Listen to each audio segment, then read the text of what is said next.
everybody, this is Raine from Initiative Tabletop. If you've been following anything that we've done, you know that I love games with a story. I love tabletop RPGs. One of my favorite board games is Tales of the Arabian Nights. It's all about following a story, taking yourself to another world. Since I have a geekling of my own, I love games that can teach you something, games that can be educational, all while being fun. Today I've got a game that does just that in a completely different way that I've never seen before. Of course, I'm talking about a game called Edge of Extinction. It's a card game made by two sisters in the wild, two girls from Pennsylvania.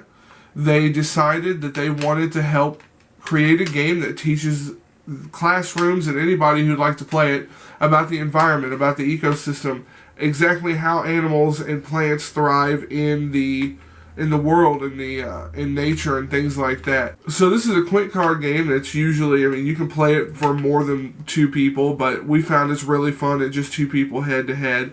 Basically what you're going to be doing is you're going to be building your own ecosystem over 10 rounds. The player with the most points at the end of those 10 rounds is going to be the winner. And you gain points by playing cards to the table, and some cards, for instance, will have to exist before other cards will. Think of how an ecosystem is formed. So, if you have a certain type of region, then certain type of life can grow in that region. When plants and things thrive in that region, animals will start coming to that region. And of course, it'll start making more sense the deeper I get into it. And speaking of, let's come down here and I'll show you exactly how turns work and how the game is played out and just what makes Edge of Extinction so incredibly unique.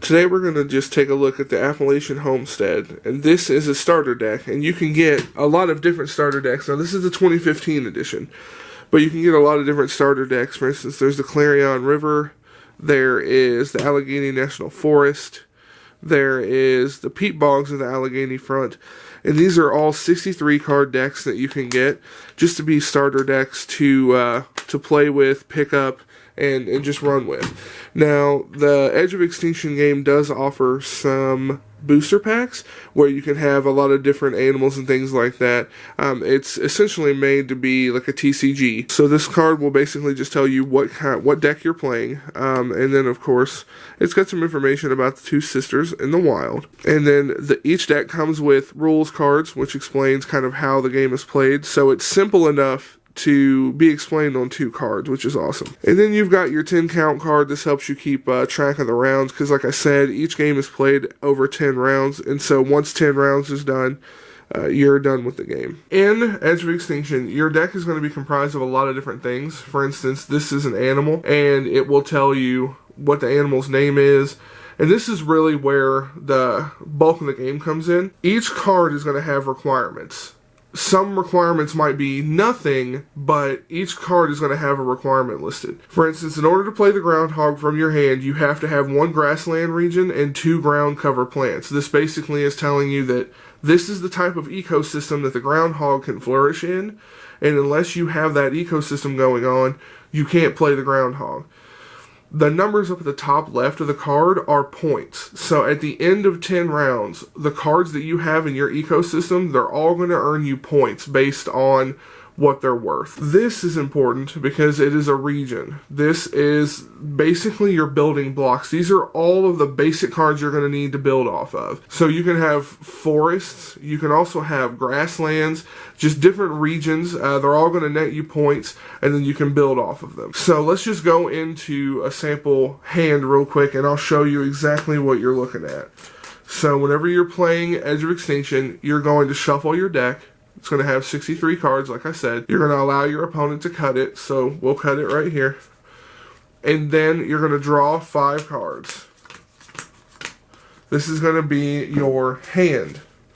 Each player is going to have a hand of 5 cards. So sometimes you'll get people, sometimes you'll get some animals, you'll also get, there's some cards that are just conditions that essentially are action cards that allow you to do different things. And here's what I'm going to do. So out of these cards, I've got 1 region right here. Let me get that in frame. Out of these cards, I've got 1 region, and then I've got some other things that I can do.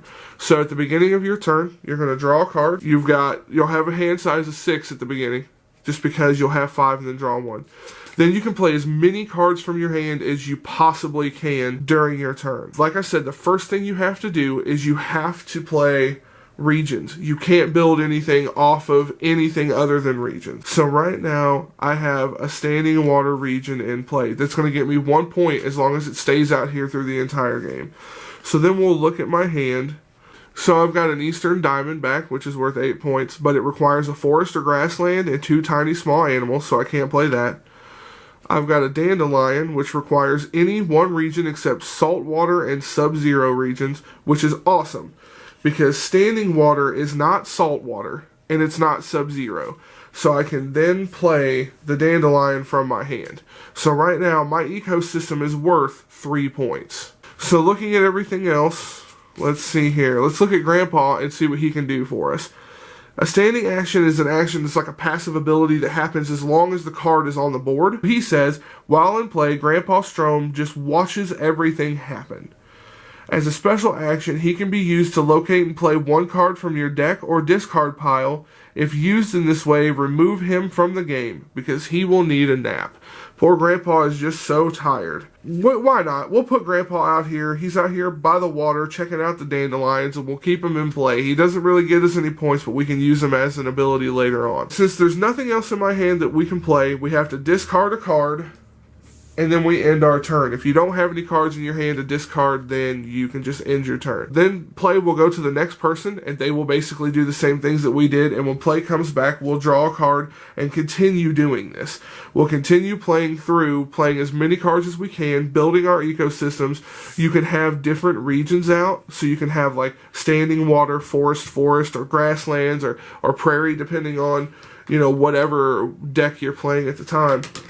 And then you're just going to build these vast ecosystems. And then at the end of the 10th round, so once everybody's had a turn and the 10th round has come and gone, you're going to total up your points. And then the person with the most points wins the game. It's that simple. Each of the cards, it's more like, RTFC, which is read the friggin' card.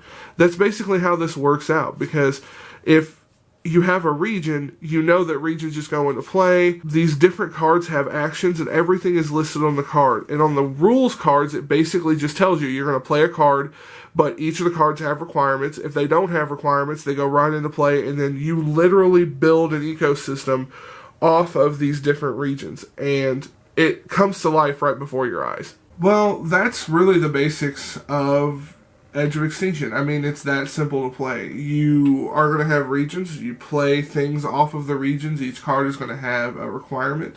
I mean, when you think about it, it really does make sense. You have to have some sort of region before plants can thrive in it. Smaller animals will come to eat the plants. Bigger animals will come to eat the smaller animals, and it's an amazing teaching tool. Since we homeschool our geekling, this is going to be an amazing tool to use. And Two Girls in the Wild, they've got an amazing product here that can sell to schools. I'm not sure how well these would do in a game store, but I'm a big gamer. You can see all the games behind me. I enjoy huge box games all the way down to smaller box games, but every time I play Edge of Extinction, I never fail to have fun. And then I learn from it, even being as old as I am now. It teaches me things that I didn't necessarily learn while I was in school. And this is a valid tool to be able to get kids to come together to get them learning. I mean, even if somebody was playing this game after school and you had dedicated time for it, or if you got the kids to come over to your house, I mean, you could educate them all while playing a game with them, increasing their social skills, teaching them things that they didn't know before. I mean, with these different decks, I have played so far, I've played the Allegheny National Forest and the Appalachian Homestead, and I think Kay has played the Clarion River one. And I just want to play them all because of the fact that they're so broad. There's so much that you can do with it. And like I said, these are starter decks. They come with the 63 cards you need to play the game, the rules decks and everything like that. But you can also buy booster packs, which are going to come with just random items, people, regions, things like that, and you can build your own deck, because on the rules card on the back of it, it gives you tips and pointers on how to build your deck. It has to be 63 cards. You can't have more than 5 copies of this card and things like that. And it becomes broader. And from there, these are mechanics and skills that you're going to use in other games, other deck building games, or other trading card games. This will be a foundation. I really feel like Edge of Extinction is a game that is kind of like an unsung hero. It went under the radar, and I'd never heard of it until I was contacted about it. And I am so glad I was contacted about it because it is a ton of fun. If you're interested in learning more about Edge of Extinction, do not hesitate to check the link below. Learn all you can about it and even get yourself some Edge of Extinction on your own table. The cards are being updated. Like I said, I have the 2015 version, but more cards are coming, more updates are coming, and I think that this is just a fantastic learning tool, a fantastic game to play, and I'm going to keep it on my shelf and definitely play it as much as I can. Thank you so much for checking out this video. To Two Girls in the Wild, thank you so much for introducing me to something I didn't even know was out there. And to everyone else, until next time, happy and educational gaming.